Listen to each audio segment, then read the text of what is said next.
Danielle Rivers didn't talk much. She was new, overweight, black, and quiet, exactly the kind of student they thought they could turn into a joke without consequences. They teased her in the halls, humiliated her during lunch, made sure everyone knew she was the school's favorite target. And when she finally said something, the adults told her to ignore it. So the next time they came for her, she didn't walk away. What happened next didn't just flip the power dynamic inside the school. It exposed what the staff ignored, what the bullies never expected, and what Danielle had been holding back the entire time. Before we go any further, comment where in the world you are watching from and make sure to subscribe. Danielle Rivers had learned early that silence could protect you.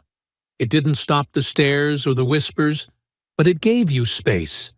Just enough to keep people from thinking they could reach you. On her first day at Grand Pines High, she walked through the front gates with her backpack slung over one shoulder, and her eyes lowered just enough to avoid direct contact without looking weak. The school looked like something out of a brochure. Shiny floors, pristine banners, and polished hallways that smelled like lemon-scented cleaner and quiet judgment. A student aide showed her to her locker without saying much beyond, "Here," then walked off like it was a chore. Danielle didn't mind. She wasn't here to make friends, and she wasn't looking for a warm welcome. She just wanted to finish the year without drawing too much attention, without becoming a target again. But it didn't take long. The tension settled on her shoulders before her second period. A cough behind her sounded suspiciously like a pig snort. Then another one. When she turned, two boys in varsity jackets walked by laughing, eyes locked on her. One of them nudged the other. "Careful," he said, loud enough for her to hear. "Earthquake zone." The other chuckled and tossed a sideways glance her way. "She's gonna need a whole new wing just to fit in gym class." Danielle didn't flinch. She kept walking, kept her chin up, and stared straight ahead. But her ears burned. It got worse by the hour. In biology, the girl next to her leaned back and whispered, "Hope that stool's reinforced," before turning to her friend and giggling. Danielle's jaw tightened. She didn't turn her head. She just kept writing. Even as the laughter spread behind her like a slow ripple through the room, she didn't say a word when one of the other girls dropped a candy bar wrapper onto her lap in history class, mouthing, "Oops," like it was an accident. Nor when someone slipped her name onto the lunchroom's dry erase joke board with "Big D extra cheese please" scrawled in red marker beneath it. By lunchtime, she sat alone by the vending machines, tucking her legs beneath the bench, her tray balanced carefully. Two girls from her first period math class sauntered past, laughing loud enough to draw attention, looking right at her without bothering to hide it. "Is that all she's eating?" one said mockingly. "That's not enough to keep her from fainting." "Let her starve," the other replied. "Less wait for the bleachers." Danielle looked down at her food and didn't respond.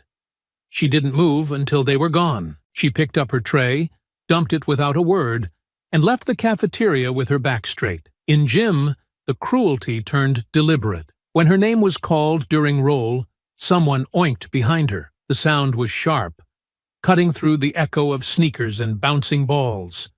A second followed, a boy's voice, smug and taunting. "Don't let her run. It'll crack the floor." Laughter broke out from the bleachers. The gym teacher blew her whistle but didn't say anything about the noise. She just moved on. Danielle felt every breath tighten in her chest, not from running, but from holding back the storm brewing inside her. It wasn't the first time she'd been the punchline. But Grand Pines wasn't just another school. It was the kind of place where cruelty dressed itself up as humor, and everyone looked the other way. By the time the final bell rang, Danielle walked with the heavy calm of someone who'd spent the day swallowing every insult. She moved slow through the parking lot, each step deliberate, steady, like she was walking underwater. That's when she saw them. 3 girls leaning against the flagpole, their arms crossed, smug smiles painted across their faces, varsity jackets, matching lip gloss, and the look of girls who thought they ran the world. One of them tilted her head as Danielle approached, pretending to look thoughtful. "Think she can fit on the bus?" she said, loud and clear. Might have to get her own, the second girl smirked. Nah, just tie her to the roof like luggage. The third pulled out her phone and snapped a picture without shame. Smile, girl. You're gonna go viral. Danielle didn't stop walking.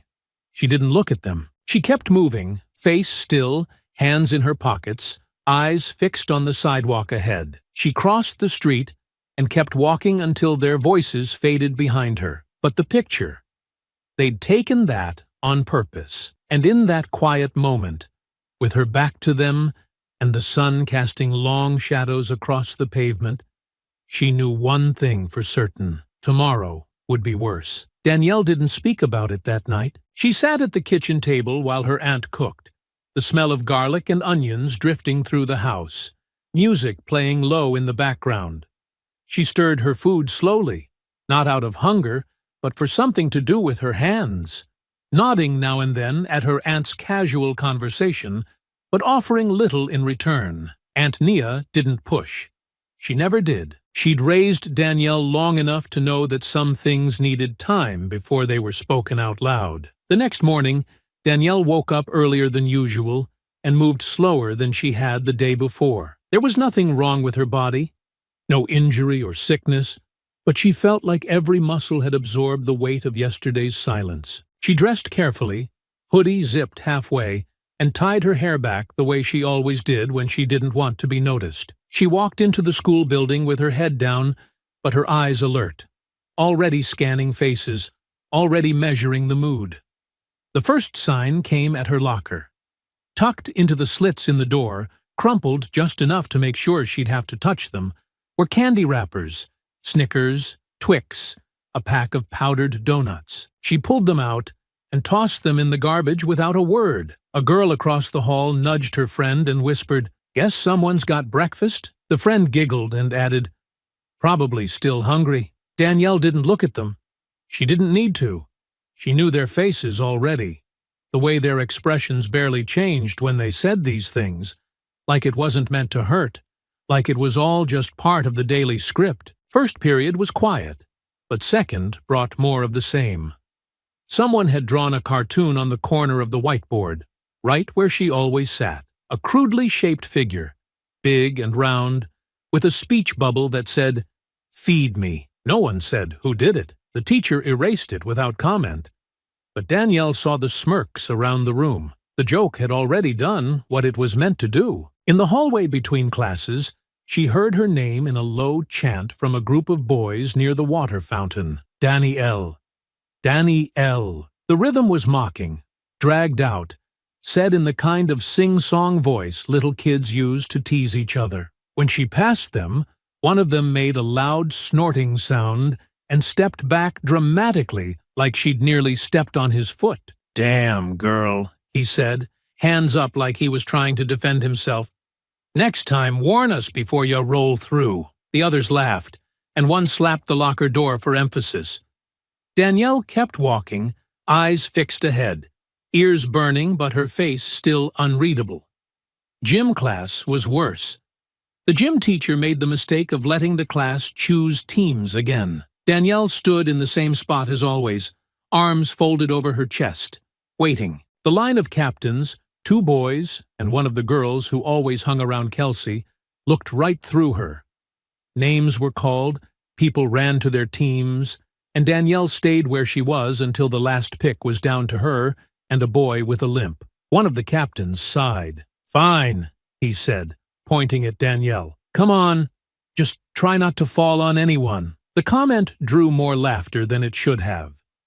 Danielle didn't respond. She just joined the team and played the game the same way she always did. Quiet, focused, holding herself back more than necessary just to avoid drawing more attention. When the game ended, someone called out, "We would have won if the floor wasn't slanted." And a second voice replied, "It's not slanted. It's just struggling under all that weight." In the locker room, Danielle took longer than usual to change, waiting until most of the others had cleared out. But 2 of the girls lingered behind, both of them standing by the sinks, fixing their hair and pretending not to notice her. She knew their names now, Brooke and Amber. They were always around the ringleader, always whispering, always smiling when someone else crossed the line. Amber glanced at her in the mirror and smirked. "You know," she said casually, brushing her hair back, "you could probably drop like 20 pounds if you just skipped lunch for a week." Brooke didn't even try to hide her laugh. "Try a month." Danielle finished lacing her shoes and stood up without saying anything. She walked past them like they were ghosts, like their voices didn't exist, like they hadn't already spent 2 days trying to chip away at something they didn't understand. By the time she reached her last class, her stomach hurt. Not from hunger, not from nerves, but from everything she hadn't said, from every response she held back. Then, just before the bell rang, it happened. A paper was taped to the front of her desk. She peeled it off slowly, eyes scanning the edges, then stopped when she saw her own face, poorly photoshopped onto the body of a pig, snout and all, underneath giant bold letters that read, "Grand Pines Annual Eating Contest, Special Guest Appearance by Danielle Rivers." She stared at it, then turned it over without a word and folded it slowly into a square. Her heart pounded, not from embarrassment anymore, but from something deeper, heavier, something ready to shift. Around her, the classroom buzzed with stifled laughter and the click of phone cameras. The teacher never looked up. Danielle didn't say anything. Not yet. But when she stood up and walked to the office, paper in hand, she wasn't walking like someone who was broken. She was walking like someone counting every step. Danielle walked into the office with the folded paper gripped tightly in her hand, her fingers pressing deep creases into the corner as if she needed to feel something solid, something sharp against her skin to stay steady. The front desk assistant glanced up from behind the computer, offered the same half-smile she gave everyone, and asked if Danielle needed a late pass. "I need to see Principal Warner," Danielle said, voice level, calm, in the way that only comes when someone has passed through the embarrassment, and landed squarely in quiet rage. The woman blinked, clearly not expecting that tone. "Is this an emergency?" "Yes," Danielle replied without hesitation. She was told to wait. 10 minutes passed, then 15. The woman behind the desk called into the back office again, her voice hushed this time, and finally the principal's door opened, revealing a tall man with a receding hairline and a face that always seemed mildly inconvenienced. He didn't smile when he saw Danielle. He just waved her in like he was already tired of whatever she was going to say. She stepped inside and stood in front of his desk while he sat down, adjusting the cuffs of his shirt like they were more important than the student in front of him. The office smelled like stale coffee and printer paper. Diplomas lined the back wall, and a stack of untouched yearbooks sat near the window. "Danielle, right?" he said. "What can I do for you?" She didn't answer right away.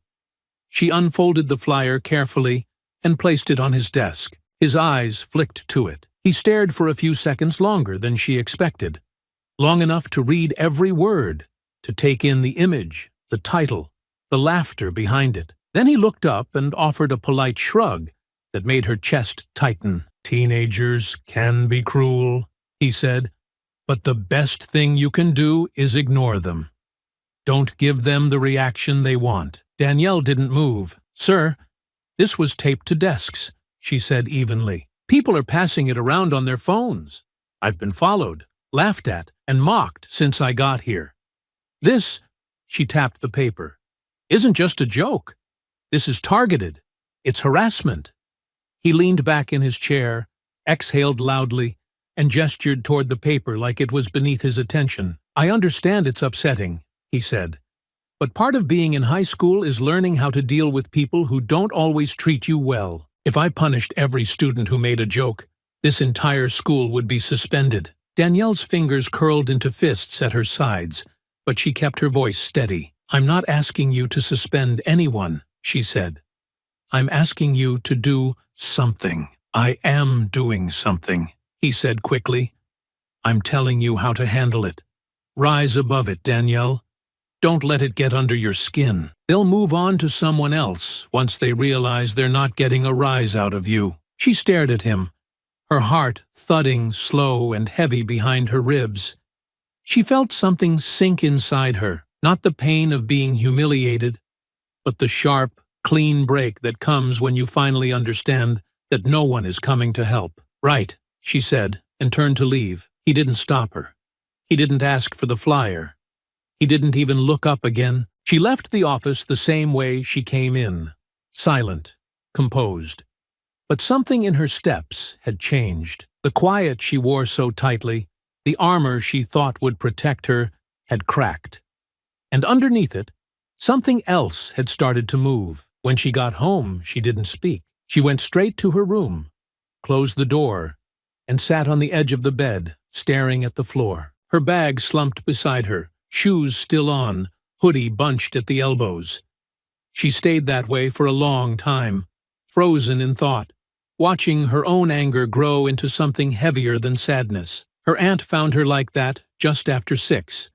The gym had closed early, and she'd brought home takeout, expecting to eat on the couch and talk through the day like they usually did. But when she saw Danielle's face, her expression changed. "What happened?" she asked quietly. Danielle didn't answer at first. She just handed her the flyer, still slightly creased, the image still just as vile. Aunt Nia unfolded it slowly, her eyes narrowing as she took it in. "They put this up at school?" she asked. Danielle nodded. "They laughed. They filmed me." Nia's jaw tightened. She set the paper down carefully, then looked at Danielle with a stillness that came from years of fighting her own battles. "And what did the school do?" Danielle's voice was hollow now. "Told me to ignore it. Told me it was part of growing up." Nia didn't speak right away. She sat down across from her, the table between them now empty, but for that one flyer. Then she leaned forward and rested her elbows on her knees, voice low, steady. "You've been trying to walk quiet. I get that. You wanted to prove something, that you're better than all this, that you don't need to fight to be strong." Danielle said nothing. "But sometimes," Nia continued, "people don't hear you until you make noise they can't ignore." "I don't want to be like them." "You're not like them," Nia said. "You never were. But you're going to remind them who they're messing with." Danielle looked up slowly. "Tomorrow?" she asked. Nia nodded once. "Tomorrow." Danielle walked to school without rushing, her steps even and steady, like every movement had already been decided before she left the house. Her aunt didn't say much that morning. She didn't need to. Danielle had barely touched her breakfast, but it didn't matter. There was no emptiness left in her, not the kind that came from hunger, anyway. What she felt was clearer than pain, sharper than shame. It had settled into her bones overnight, and now it moved through her like second nature. The parking lot was already filling with students by the time she stepped past the chain-link fence and onto the main walkway. The sun hadn't fully crested yet, but its light stretched low across the pavement, casting long shadows between parked cars and glinting off phones already pulled out for the morning scroll. She spotted them near the edge of the lot, just off to the side, where the bushes curved around toward the teacher's entrance. Brooke, Amber, and Kelsey, standing with their arms crossed, waiting in plain sight like they had nothing to hide. They saw her the moment she stepped off the sidewalk. Kelsey whispered something and smiled. Amber snorted. Brooke stepped forward, just enough to block Danielle's path, holding her phone like it was a microphone, and she was getting ready for a show. "Look who decided to come back," she said. "Wasn't sure you'd have the stomach for it. Then again, you've got more stomach than anybody here." Amber cackled behind her. "She probably thinks we're scared now, just because she cried to a teacher like a fat little victim." Danielle didn't stop walking until she stood just a few feet away. Then she paused. Not because she was intimidated, not because of their smirks or their phones, but because something in the air felt charged now, heavier than before. The noise of the parking lot dulled as students nearby turned to look. Phones were already out. "I didn't cry," Danielle said, her voice low and calm, her eyes locked on Brooke's. Brooke raised her eyebrows. Really? Then what do you call storming off to the office with your pig flyer like some weak little charity case? I call it giving you a chance, Danielle said. But I guess you're not smart enough to take one. Kelsey let out a scoff. You seriously think you scare us? Please. You're just a joke with legs. Amber stepped forward now, circling slightly to Danielle's right. You got something to say?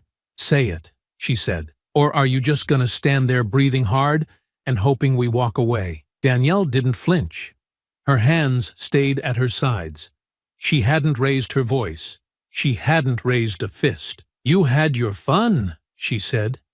Now step aside. Brooke rolled her eyes. Oh, now she's giving orders. Then her face changed, tightened just a little. The smirk stayed, but her pride started to catch up to her mouth.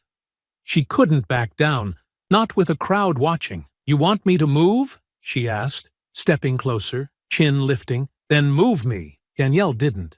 She stood still, unmoving. Brooke shoved her. It wasn't hard, not enough to knock her down, but enough to draw a reaction, enough to show everyone who started it. Phones shifted angles. The crowd's murmurs turned sharper. Danielle took one step back to catch her balance. She blinked once, slowly. I'm not touching you, she said. But you touch me again. Brooke shoved her a second time, harder now, both hands out. Or what? Danielle didn't answer. Amber lunged from the side, trying to push her shoulder. Danielle stepped out of the way, sharp and clean, but didn't retaliate. Kelsey hissed, "Hit her already!" But Danielle still didn't move. Her voice didn't rise. "I'm warning you," she said. Then Brooke raised her hand. She meant to slap her. That much was obvious. The motion was wide and sloppy. All drama and no skill. But the moment that arm came swinging through the air, everything stopped. Danielle caught her wrist, mid-motion. Brooke froze, eyes wide. Danielle's grip tightened just enough to send a message. Not pain, just control. You want to fight, she said. Then fight. She released her hand and stepped back. Brooke swung again. And that's when the real fight began. Brooke's second swing came faster, her pride and panic folding together in a clumsy blur of movement, but she was too late to realize what she had walked into. Danielle didn't dodge. She didn't retreat. She stepped into the arc of Brooke's arm and let her body shift with practiced control, grabbing her elbow and pulling her forward just enough to break her balance before sending a tight, sharp hook into her ribs. It wasn't wild. It wasn't angry. It was deliberate. And it was devastating. Brooke stumbled backward with a sound somewhere between a gasp and a sob, clutching her side as her phone hit the pavement and skidded across the lot. The crowd sucked in air like a single lung, voices lifting as the shock rippled through them. But Danielle wasn't watching them. She was already turning, already catching the edge of movement, as Amber lunged with both hands raised like she was going to shove her again. She didn't get the chance. Danielle's hand flashed up and slapped Amber's arm away with a clean deflection before stepping in and delivering a body shot to her midsection. Tight, compact, all power behind the hips. Amber's feet left the ground for a moment, breath flying out of her in a wheeze as she dropped forward. Danielle stepped back as Amber crumpled beside Brooke, both of them groaning, hands on their stomachs, completely stunned by how fast it had happened. Kelsey was still standing. Her eyes were wide, her mouth open, one hand clutching her phone, the other hanging limp at her side. She hadn't moved until now, frozen between fear and disbelief. Then, like something inside her snapped, she rushed forward in a burst of panicked energy, swinging wild with her bag still on her shoulder, a desperate yell rising from her throat.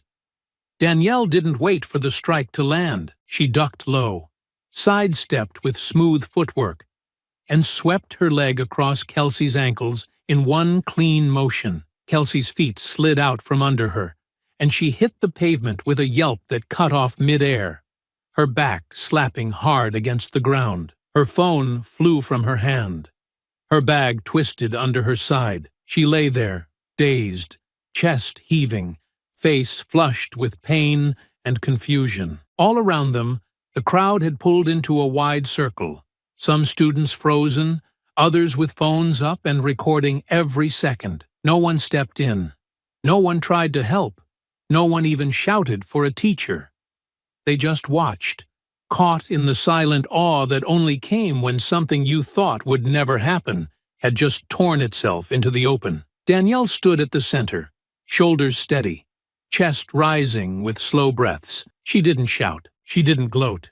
She didn't chase them down or deliver more than was needed.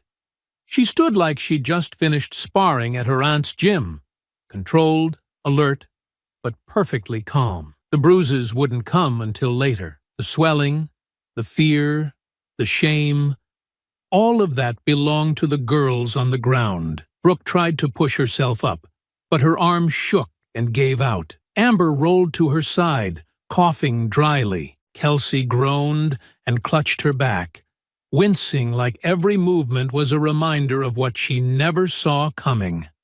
Then came the teachers. 2 of them emerged from the building at once, shouting for everyone to back away, waving their arms to scatter the crowd. The assistant principal followed close behind, confusion etched into his face as he took in the scene.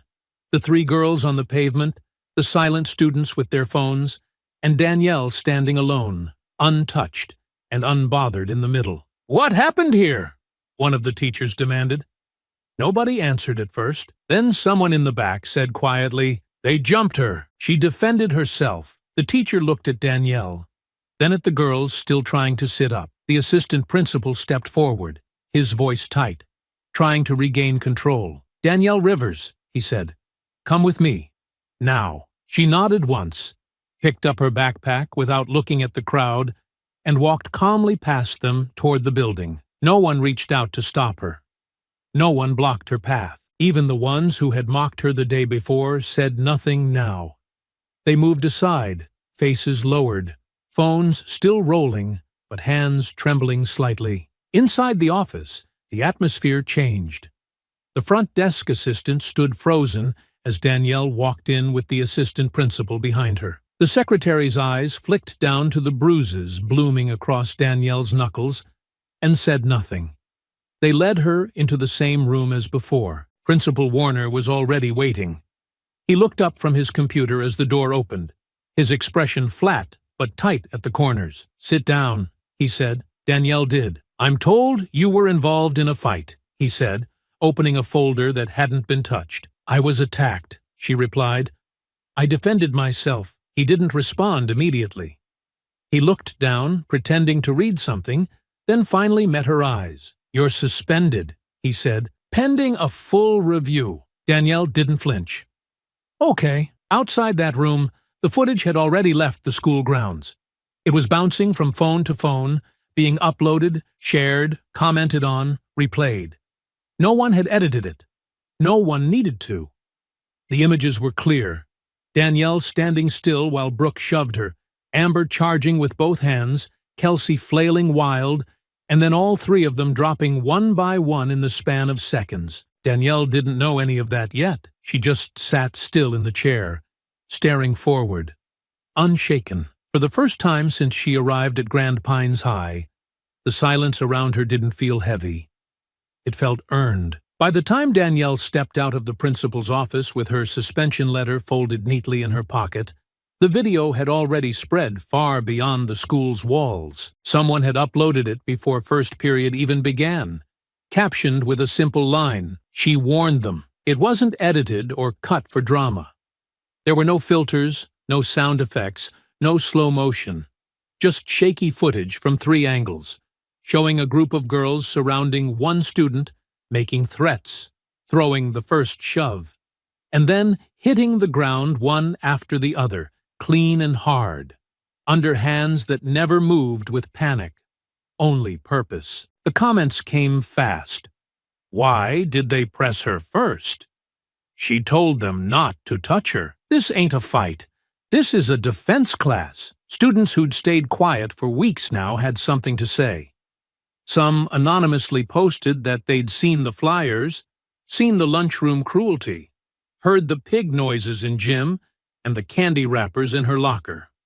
One girl uploaded a blurred shot of the flyer, captioned, "We all saw this in second period. Teacher ignored it." Another posted a clip from gym class weeks ago where Amber made snorting sounds as Danielle ran laps, and a boy on the bleachers laughed hard enough to drop his phone.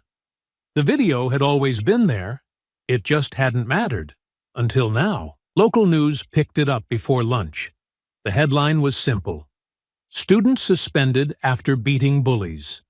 Self-defense or overreaction?" By the afternoon, Danielle's name was trending. Her aunt found out the same way everyone else did, through a coworker who marched into the gym with her phone in hand, wide-eyed, saying, "Nia, is this your niece?" The clip played without sound, but the image was clear. Danielle in the parking lot, surrounded. Danielle being shoved.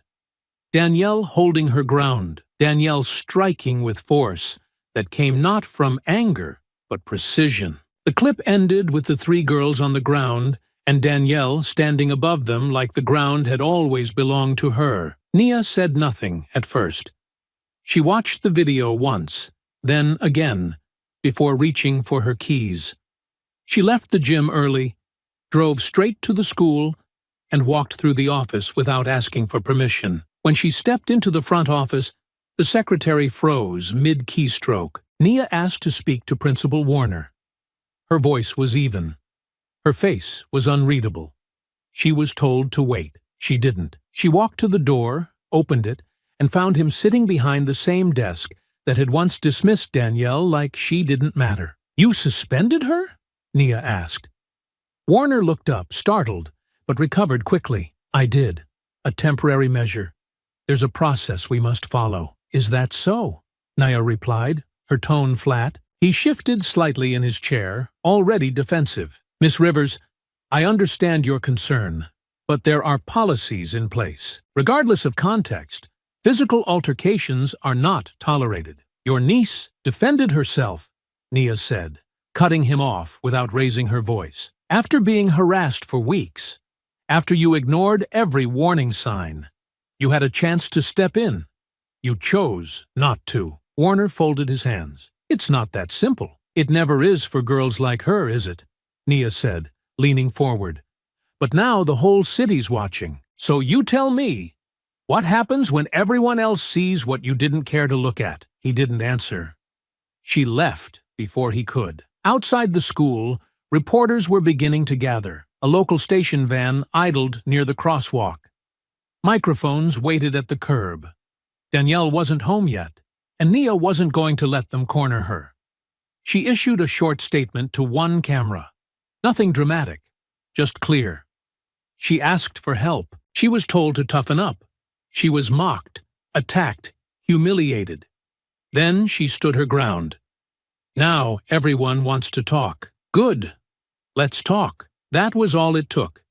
Parents started calling the school board. Some were angry that their children had been present. Others wanted answers about the flyer, the taunting, the teachers who stood by. One mother said her son came home crying, not because of the fight, but because he realized he had laughed along with it weeks before and didn't stop it. By the end of the day, the district had released a formal statement. "We are reviewing the incident and all surrounding reports. Student safety is our highest priority." But no one believed that. Teachers started whispering in the break room. One counselor told a colleague she'd flagged the bullying weeks ago, and nothing was done. A substitute teacher admitted she saw wrappers being thrown in the cafeteria and chose not to escalate. The silence was cracking, one person at a time, because now the story had witnesses. Now there was proof. Danielle stayed home the next day. She sat at the kitchen table with her aunt, phone off, eyes focused on the window, while the world spun around her name. She didn't speak much. She didn't need to. Every message that came in, every headline, every reposted video told the story louder than she ever could. Nia passed her a plate and said simply, "Eat. You've got to keep your strength." Danielle nodded and picked up her fork. Outside, the world had started to notice her. Inside, for the first time in a long while, She felt still. The calls didn't stop after the first day. They came in waves, some from reporters, some from strangers, but more and more from parents. Some furious, some apologetic, others demanding to know why their kids hadn't said anything sooner. But beneath the noise, something else had begun to take root, a slow unraveling inside the school, quiet and careful, but spreading like a crack in glass. Teachers who had stayed silent were now being questioned. Screenshots and videos from previous weeks started surfacing. And in the center of it all, Danielle's name kept rising. No longer as the girl who got mocked, but as the girl who finally fought back. The school board announced an investigation. The superintendent scheduled interviews with staff and students. A quiet internal audit began behind closed doors. It wasn't a confession. It was a shield. A way to say they were doing something before they were forced to admit how much they had ignored. But not everyone was interested in reflection. Late Saturday morning, Nia opened the door to find two women and a man standing on her porch, their faces tight with anger and eyes already scanning the house, like they were looking for something to blame. She knew their type before they even opened their mouths. Suburb-polished, expensive sunglasses tucked into collars, posture that screamed control. The woman in front, Brooke's mother, didn't bother with a greeting. "Your niece assaulted my daughter," she said, voice sharp enough to cut air. Nia didn't move. She held the door steady with one hand, the other resting calmly at her side. "She defended herself," she replied. "She put her in the hospital," the second woman snapped. Amber's mother, eyes glossy with fury. "A cracked rib and a concussion. You think that's just defense?" The man, Kelsey's father, stepped forward, voice deeper but no less pointed. "She's lucky we haven't pressed charges." Behind them, a car idled in the driveway. Danielle, who had been helping in the backyard, came around the side of the house and froze when she saw them. Her hands were still dusty from the soil, her hoodie sleeves rolled to the elbows. The parents turned toward her immediately. "You think this makes you some kind of hero?" Brooke's mother demanded. "You attacked 3 girls in front of the whole school. You think that makes you brave?" Danielle didn't answer. "You're not brave," Amber's mother hissed. "You're violent, you're dangerous, and you don't belong in a school with other kids." Nia stepped outside now, shutting the door gently behind her. "Say whatever you came to say to me," she said, voice calm but edged. "You don't speak to her. Then maybe you should have taught her better," Kelsey's father said. "Instead of teaching her how to fight like a street thug." "She knows how to protect herself," Nia said, "because girls like yours have been taught how to humiliate without consequences." Brooke's mother shook her head. "You don't get to spin this. You raised a bully. And now everyone thinks our girls are monsters." "They made themselves monsters," Nia replied. "Danielle didn't put those flyers up. She didn't throw wrappers in lockers or mock people in gym class. She didn't start filming and laughing when someone was hurting. All she did was stop pretending she could take it." "You should be ashamed," Amber's mother spat. "If it were my daughter who'd done that to someone, I'd drag her to every house in town to apologize." Nia took one step closer. "If your daughters had apologized instead of escalating, this never would have happened. But they pushed. They shoved. They swung first. And now you're here trying to rewrite it. You think this ends well for her?" Brooke's mother asked. "This attention won't last. People forget, but our daughters will remember, and so will we." Danielle, who had remained still the whole time, finally spoke. "Good," she said. "Remember it exactly how it happened." The parents turned back toward her, eyes narrowing. "I warned them," she said. "I asked them to stop. I walked away. I gave them every chance. They made their choice." Brooke's mother stepped forward like she wanted to say more, but something in Danielle's face stopped her. Not anger, not smugness, just certainty. Kelsey's father straightened his shirt and glanced back at the car. "This isn't over," he muttered. Nia smiled slightly. "No, it's just getting started." They left without another word. The next day, a formal complaint was filed. 3, actually, each from a different household, each demanding disciplinary review and threatening legal action. But the videos wouldn't go away. The public had seen too much, and every new accusation only led more people to look deeper into what the school had allowed. In the following week, 3 students testified in a closed-door meeting with the school board. All 3 confirmed Danielle's story. One of them, a sophomore named Aaliyah, brought printouts, screen grabs of group chats, images of the flyers, even a video taken days before the fight, showing Brooke making pig noises as Danielle walked past. The school board had no choice but to expand the investigation. A counselor who had filed a complaint about bullying 2 months prior was quietly asked for a statement. A substitute teacher admitted that she'd raised concerns about locker room behavior and was told not to stir the pot. Patterns were emerging, each thread pulling another loose.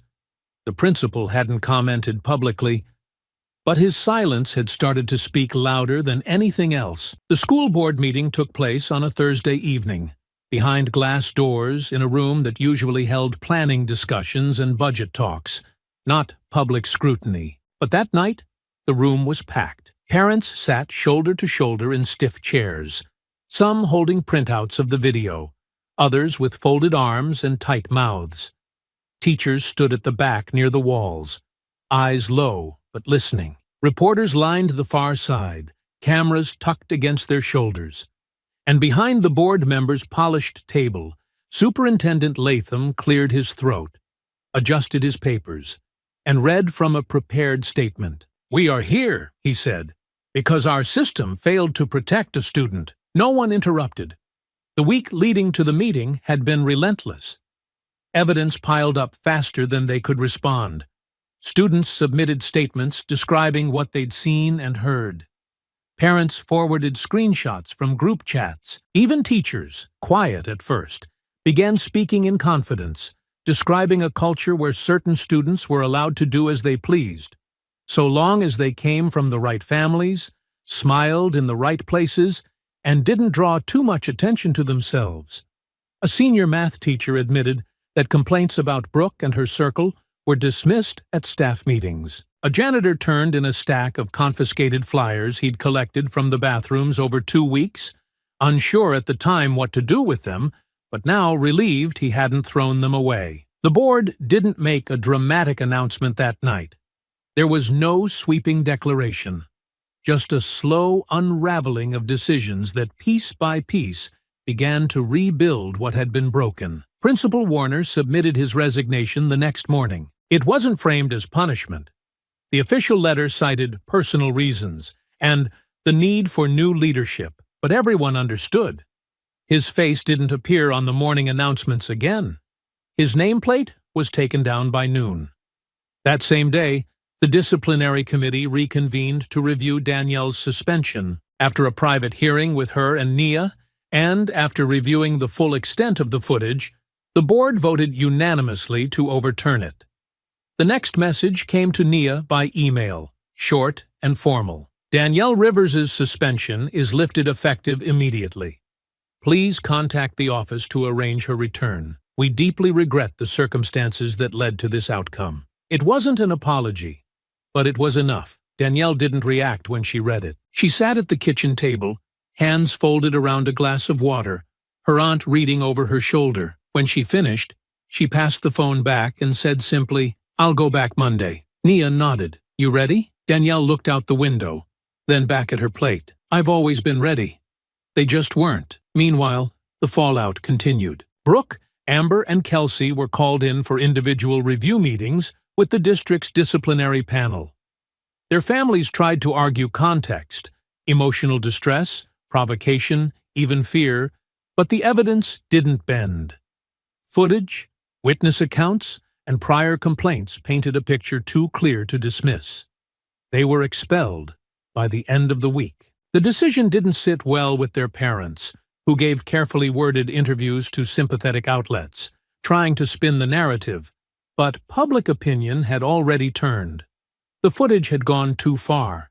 The story had grown legs, and Danielle had become something no one expected her to be: undeniable. When she returned to school that Monday, the halls weren't silent, but they were different.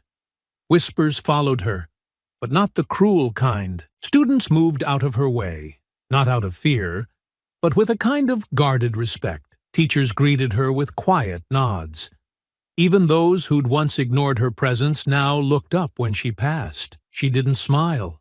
She didn't slow down. She moved through the building like she belonged in it. And for the first time, no one dared challenge that. In homeroom, a girl who hadn't spoken to her all year leaned over and said softly, "I saw what they did to you. I should have said something." Danielle didn't answer right away. She just looked at the girl, not with gratitude, not with judgment, just a quiet, even stare. Then she said, "Next time, don't wait." In the cafeteria, she sat at the same table near the vending machines, alone again, but not because she was being pushed out. No one sat too close, but no one threw anything either. No one whispered behind her back, or made animal noises, or left wrappers in her path. The air was still, waiting. The school's new anti-bullying initiative was announced the following week. Posters went up around the halls. New staff were hired. Teachers were assigned mandatory equity training. A student-led diversity council was formed and given an official advisor. None of it happened quickly. None of it erased what had already been done. But the changes started. Tangible ones. And they weren't just for show. Not this time. Danielle didn't volunteer for the council. She didn't join the assemblies. She didn't need to. Her presence had already done the talking.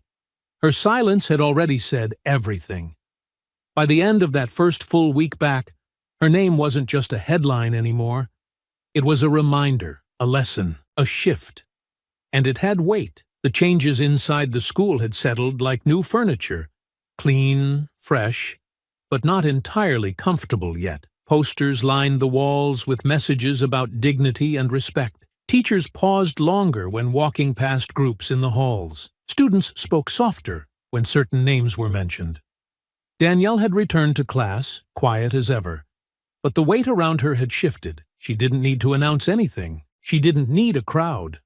Her silence held space now. And even those who once rolled their eyes at her presence now sat straighter when she passed. But there were places the school couldn't protect her from. It happened on a Thursday, just past 4 o'clock, when most students had cleared out, and the parking lot had emptied down to a handful of cars. Danielle had stayed late working on a project with her biology teacher. When she stepped out the side exit, the wind had picked up, and the clouds were already settling low, stretching gray across the sky, in a warning that matched the knot forming slowly in her chest. She didn't hear them right away, not until she reached the sidewalk and passed the side fence, halfway between the gym and the staff lot. That's when the voice cut through the air, sharp and familiar. "Well, look who's still walking around like she's something." Danielle stopped mid-step. Brooke stood leaning against the metal fence, arms folded, expression tight with something far darker than mockery. Amber and Kelsey flanked her, hoodies up, posture tense. Their clothes were different now, no more uniforms, no more polished appearances, but their eyes burned the same. This wasn't a performance for attention. This was personal. Danielle stayed where she was, facing them. "You know," Kelsey said, stepping forward with her hands still in her pockets, "we gave you a warning, but you just had to keep walking around like a queen." "I'm not the one who came back to a school I don't belong to," Danielle said, voice steady, eyes locked. "You don't belong here either," Amber snapped. "Just 'cause they're scared of you now doesn't mean you deserve it." "You came here to say that?" Danielle asked. "No," Brooke said, stepping in now. "We came here to shut you up." And that's when they moved. Brooke lunged first, swinging low with an open hand slap that was meant to catch Danielle by surprise. But Danielle had seen it coming. Not just in her stance, not just in Brooke's clenched jaw, but in the way the three of them spread apart, like they were setting a trap they didn't know she could read. She ducked under the swing and pivoted out of reach, her hand rising not to punch, not yet, but to block Kelsey's shoulder as she tried to rush from the side. They weren't coordinated. They weren't fighters. They were angry and sloppy and full of resentment. But this time, they didn't hesitate. Amber came next, trying to grab her by the arm, and Danielle turned, pulled free, and delivered a blow to the ribs that sent Amber stumbling backwards into the fence with a choked cry. Brooke swung again, but Danielle caught her wrist and twisted, forcing her downward before pushing her away. Kelsey tried to tackle her, screaming now, but Danielle sidestepped and let her momentum carry her straight into the pavement. It wasn't a fight anymore. It was a message. They didn't care who saw. They just wanted revenge. But Danielle wasn't the same girl who walked through the parking lot with her head down, hoping to be ignored. She wasn't quiet anymore because she was scared. She was quiet because she didn't need noise to prove who she was. Brooke lunged again, wild with frustration, and Danielle met her with a straight punch to the jaw. Brooke dropped. Amber stayed down, still wheezing. Kelsey tried to rise, but Danielle stepped closer, standing over her. "Don't get up," she said. "Not unless you want it worse." For a second, no one moved. Then the silence broke, with the sound of a car door slamming in the distance and footsteps approaching fast. A teacher who had stayed late stepped out from behind the gym doors, eyes wide as she caught sight of the scene. Her voice rose sharply across the lot. "Stop. All of you.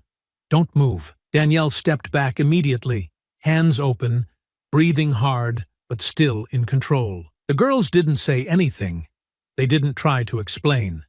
They just sat where they fell, bruised and breathing heavy, while the teacher pulled out her phone and called the office. Security arrived first, then an assistant principal.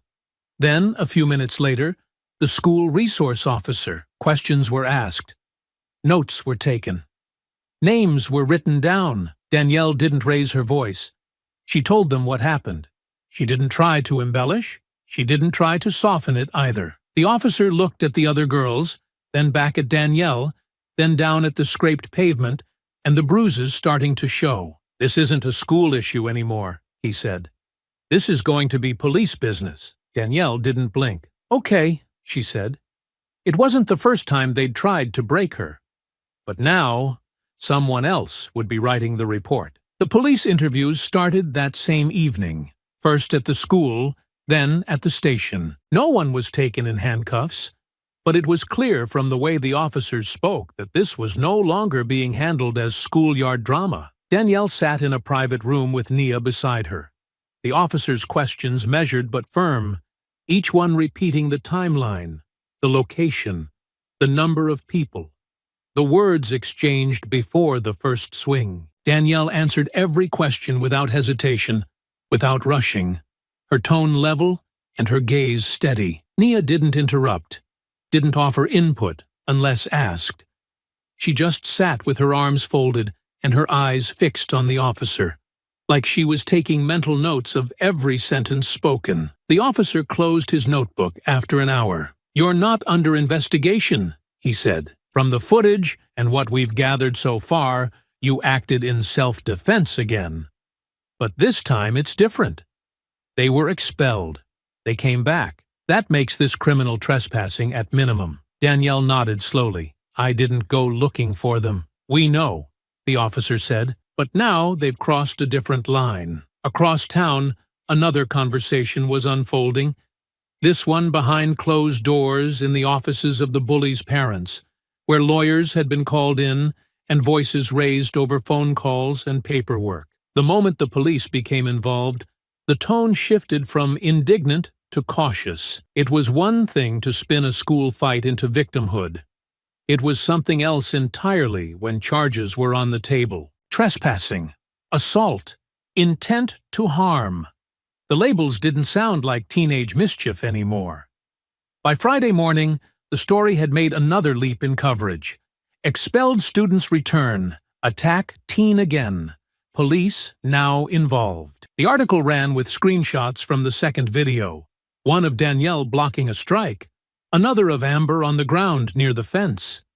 Commentary flooded in across platforms, sharper now, angrier. People wanted accountability.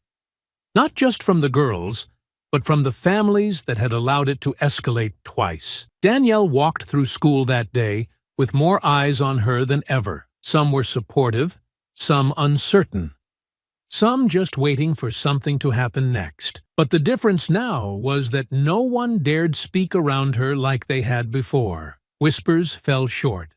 Phones stayed lowered. The students who once circled her to mock now gave her space, not out of fear, but because the balance had changed, and everyone could feel it. In third period, the teacher paused the lesson briefly to make a comment that wasn't in the textbook. "I just want to say," she began carefully, "that we should be thinking about what we allow to go unchecked. That silence isn't neutral. It's permission." She didn't say Danielle's name, but no one had to ask who she meant. By the end of the day, Danielle was called to the office, not by the principal, but by a member of the district's legal team who had come in to oversee next steps. She entered a small meeting room with her aunt, who had arrived minutes before, and sat across from two officials, one from student safety, one from compliance, both looking tired but serious. They spoke for almost an hour, asking for details that the police had already taken,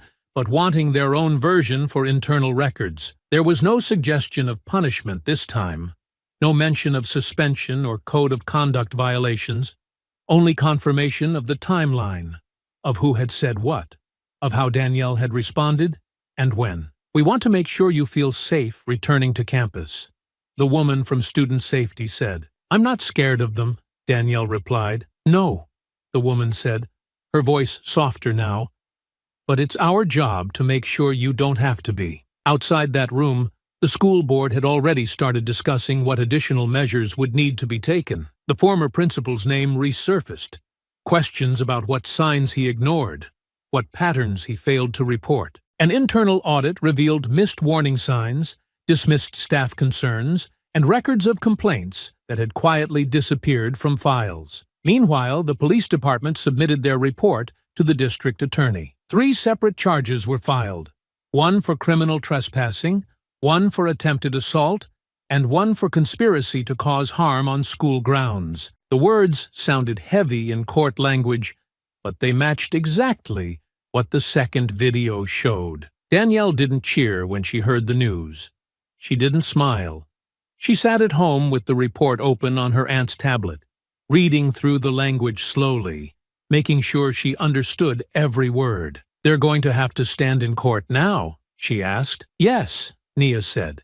"There'll be a hearing." Danielle nodded. Good. There was no celebration, no sense of victory. Just the stillness that came with finally being believed. Outside, the air had started to shift. The same students who once avoided eye contact had begun to speak. Not to Danielle, always, but around her, carefully, like they were testing how to exist in this new climate, where silence wasn't an option and cruelty didn't stay hidden. One student left a note on Danielle's locker that said, "We saw it. I'm sorry it took this long." She didn't respond. She didn't need to. The damage had been done. But so had the change. And it wasn't done yet. The hearing date was set for the following month, but the fallout started much sooner. The girls' families, once loud in their defense, had gone quiet after the charges were announced. The press releases stopped.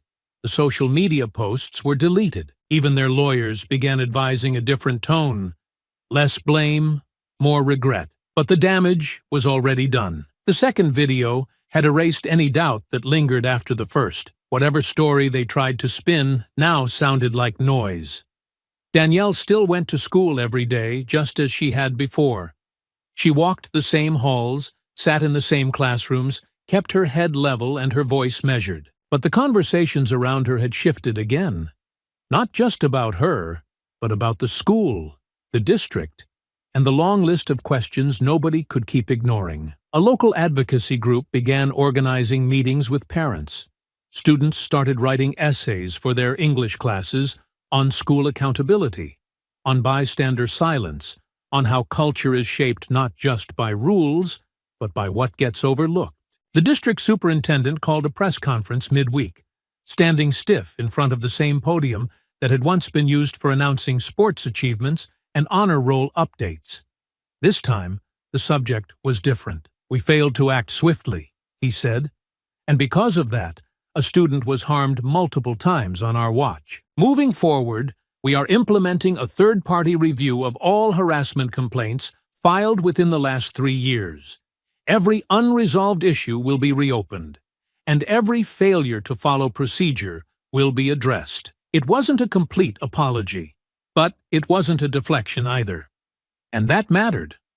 The next day, Danielle was pulled into another meeting, this time at the district office. Nia came with her, like always. They sat across from a new face, a compliance investigator from the county office, sent in to handle the legal crossover now that the situation was straddling both education and criminal codes. "We're not here to ask the same questions," the investigator said.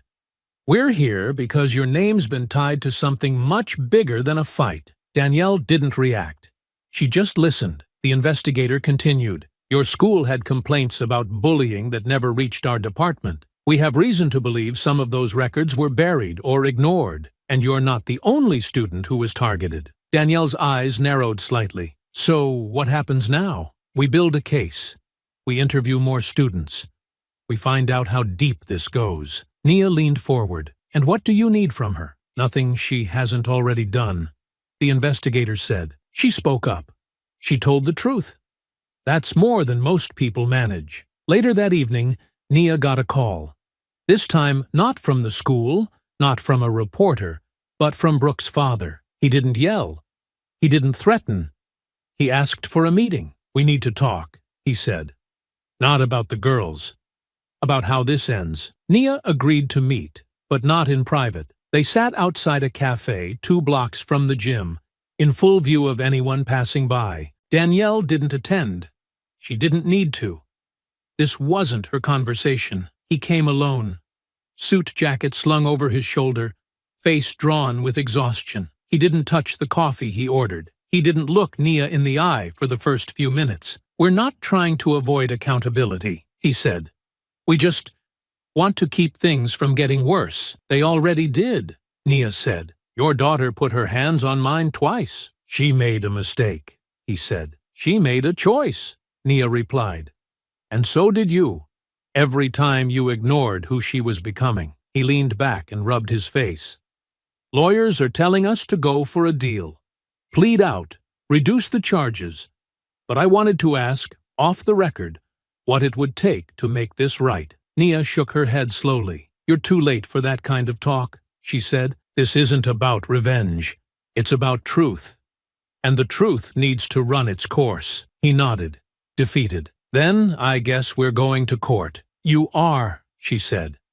"But Danielle's already won." The next morning, word spread that Brooke's family had offered a formal apology through their attorney. It was tight, legal, full of polished phrasing, regret for the events that transpired, acknowledgement of harm caused, intent to cooperate moving forward. But it wasn't received the way they hoped. The community had seen too much, and they weren't ready to forgive packaged statements. Danielle read the letter once, then handed it to her aunt without comment. Nia asked, "What do you think?" Danielle shrugged. "They're not sorry. They're scared, and she wasn't wrong." At school, teachers started bringing in outside facilitators to lead classroom discussions. Students talked openly about what they saw, what they let happen, and what they didn't want to repeat. One senior said aloud in government class, "We talk about rights all day long, but we never talk about what it means when schools look the other way." The teacher didn't answer. Danielle didn't say anything either. She didn't need to. The silence that used to surround her had changed again. Now it wasn't a tool used to shrink her. Now it was a space she controlled. The courthouse date settled into the town's calendar like a storm warning. Visible, looming, and impossible to ignore. The courthouse date settled into the town's calendar like a storm warning. Visible, looming, and impossible to ignore. Whispers spread across school hallways and dinner tables, carried in text messages and side conversations between parents outside grocery stores. It was no longer a local drama. It had become a mirror that people were afraid to look into. The questions had stopped being just about Danielle or the girls who jumped her. Now people were asking what kind of community had let this happen in the first place. Danielle walked through it all the same way she had from the beginning. Steady, quiet, grounded. She kept her head up, kept her work turned in on time, kept her steps unshaken even when people turned to stare as she passed. The new respect she carried wasn't comfortable or warm. It didn't come with smiles or praise. It came with distance, with caution, with the kind of silence that followed someone who had exposed something ugly in a place that wanted to pretend it was clean. But Danielle had never cared about comfort. She had spent too long learning how to carry herself through spaces that weren't made for her to ask for ease now. Outside of school, the pressure was closing in on the three families who had once laughed at the thought of consequences. Amber's older brother, a college football player, had his scholarship reconsidered after photos of him posing with the girls surfaced online.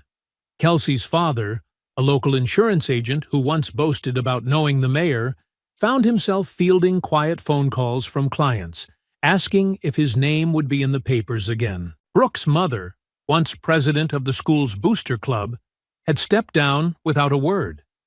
Her name no longer appeared in PTA emails.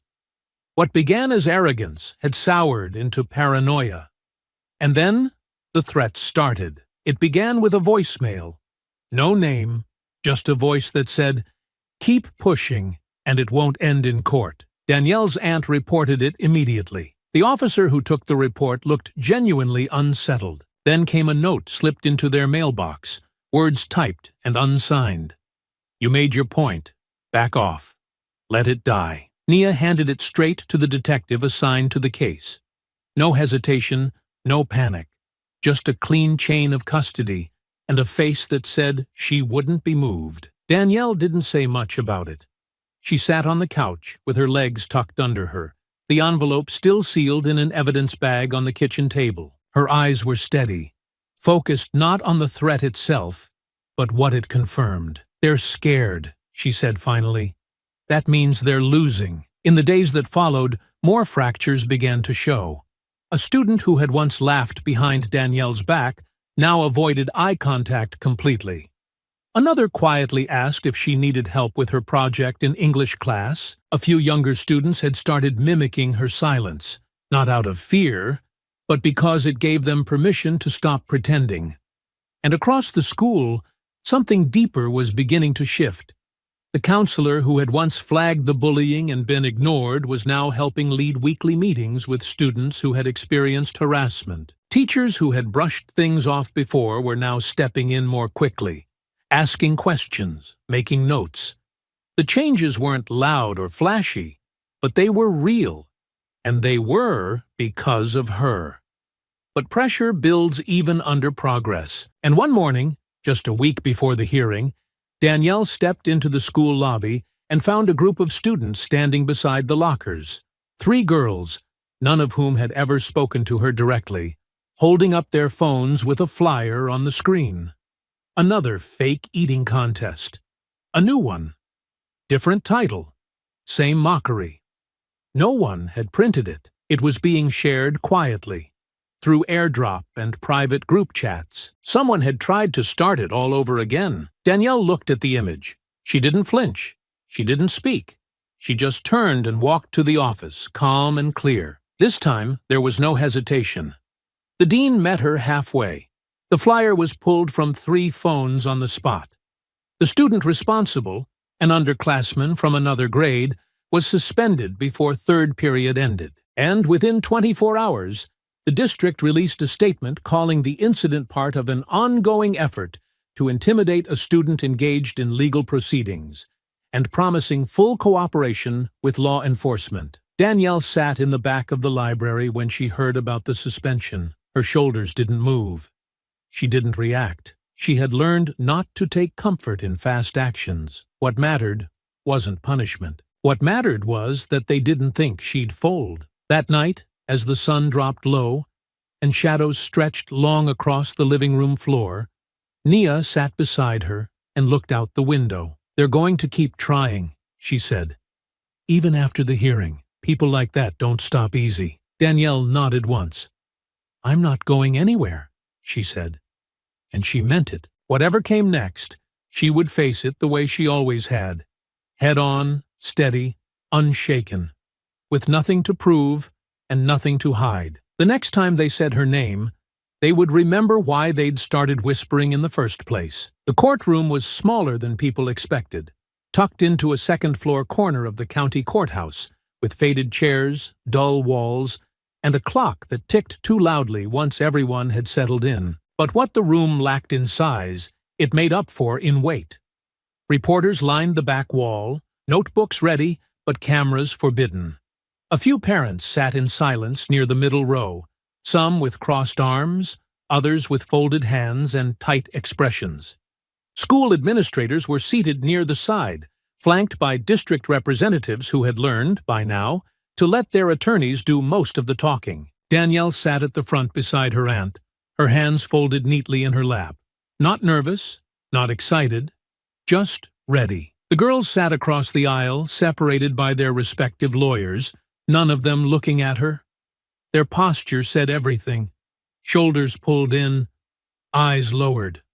Not one of them carried the smugness they once flaunted. They had lost that when the police report was filed. What remained now was dread. The hearing began with a soft-spoken judge who read through the charges without drama: criminal trespassing, attempted assault, and coordinated harassment on school grounds while knowingly barred from the premises. The phrasing was formal, but Danielle knew what it meant. It meant they came back when they weren't supposed to. It meant they laid hands on her again. And this time, it meant someone else, not just her, had finally said that was enough. Each defense attorney took their turn. One leaned heavily on their client's age. Another cited emotional instability, triggered by expulsion. A third tried to frame the second confrontation as a misunderstanding, a volatile encounter between teenagers spun out of proportion. The judge listened without interrupting.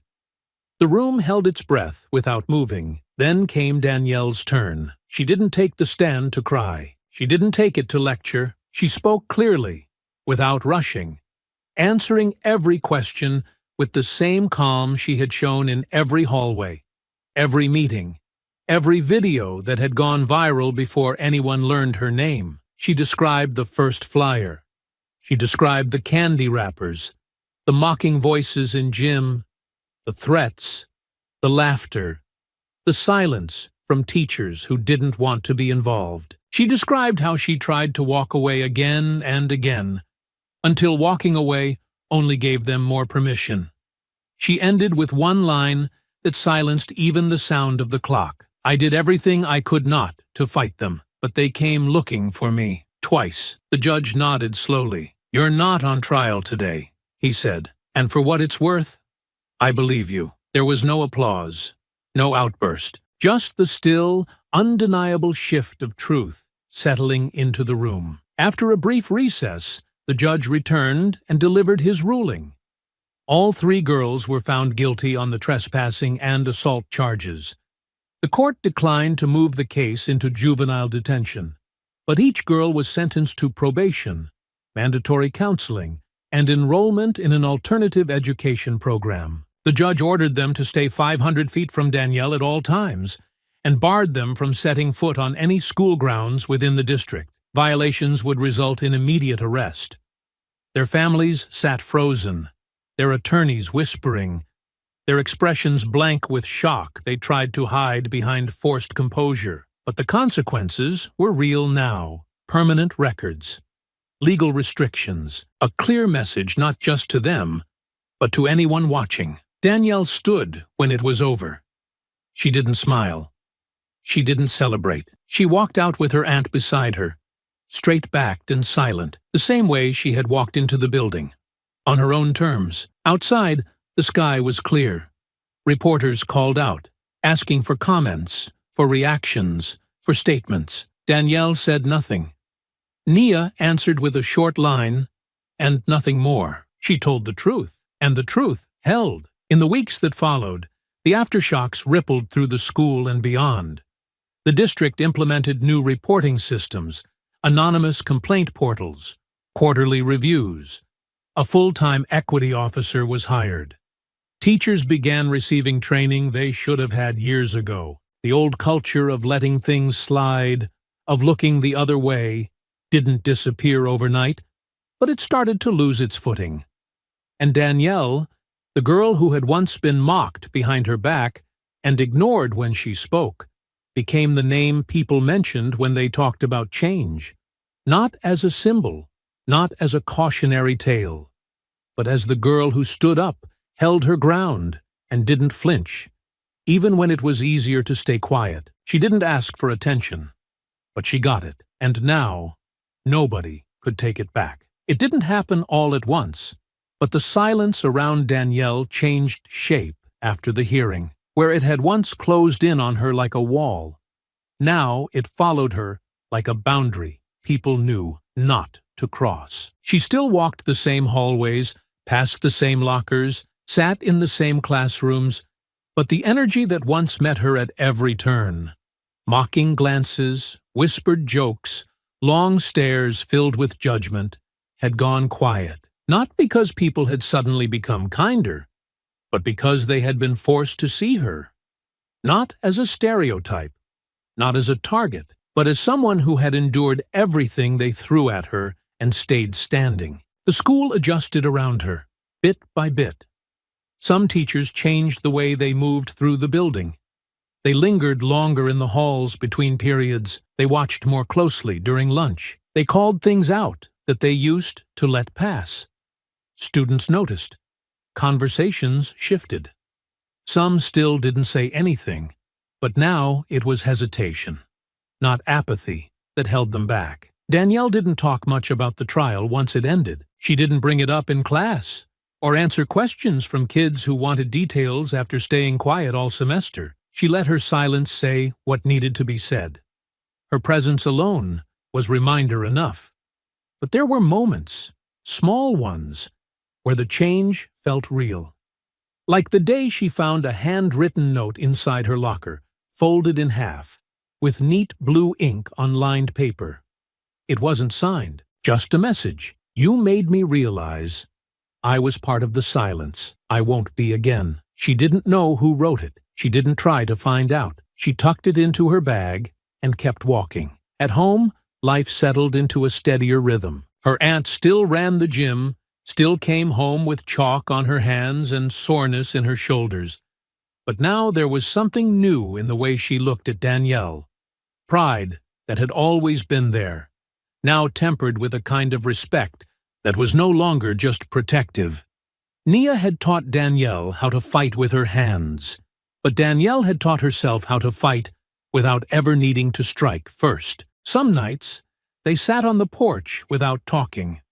The quiet between them, comfortable now, stretched out over the low hum of traffic and the occasional sound of neighborhood kids riding their bikes down the block. One night, after the weather turned warm again, Nia handed Danielle a cold bottle of water and said, "They'll write about you one day." Danielle took the bottle, twisted the cap, and took a long drink before answering. "They already did," she said. "But they didn't know me then," and she was right. The people who had written headlines, posted clips, left comments, they'd seen a girl fighting back, standing her ground, refusing to be humiliated. But they hadn't seen the days before the camera came out. The weight of holding it in, the nights of wondering if it would ever stop, the bruises no one bothered to look for, the strength it took to show up anyway. Now, they knew. As for the girls, Brooke, Amber, and Kelsey, their lives had taken a sharp turn. They were no longer welcome at Grand Pines or any school in the district. They were transferred to an alternative program far across town, stripped of their social standing, their reputations tarnished beyond quick repair. College applications would ask about their record. Job interviews would pull their names from search engines and see the articles. They weren't just suspended anymore. They were known, and for the first time, they would have to live with the weight of being watched. Danielle didn't celebrate their downfall. She didn't need to. She had learned that justice wasn't about revenge. It was about balance. And now, finally, the scales were beginning to settle. Near the end of the semester, she stood outside the school building one afternoon, waiting for her aunt to pick her up. The sun hung low in the sky, spilling gold across the sidewalk, casting long shadows behind her. A group of younger students passed by, freshmen maybe, laughing about something she couldn't hear. One of them turned, looked at her, and said quietly to the others, "That's her." They kept walking. No jokes followed, no laughter. Just that one sentence, spoken with something close to awe. Danielle watched them go, then looked down at the steps beneath her feet. This place hadn't changed completely. It might never, but she had. And they all knew it. I hope you enjoyed that story. Please share it with your friends and subscribe so that you do not miss out on the next one. In the meantime, I have handpicked 2 stories for you that I think you will enjoy. Have a great day.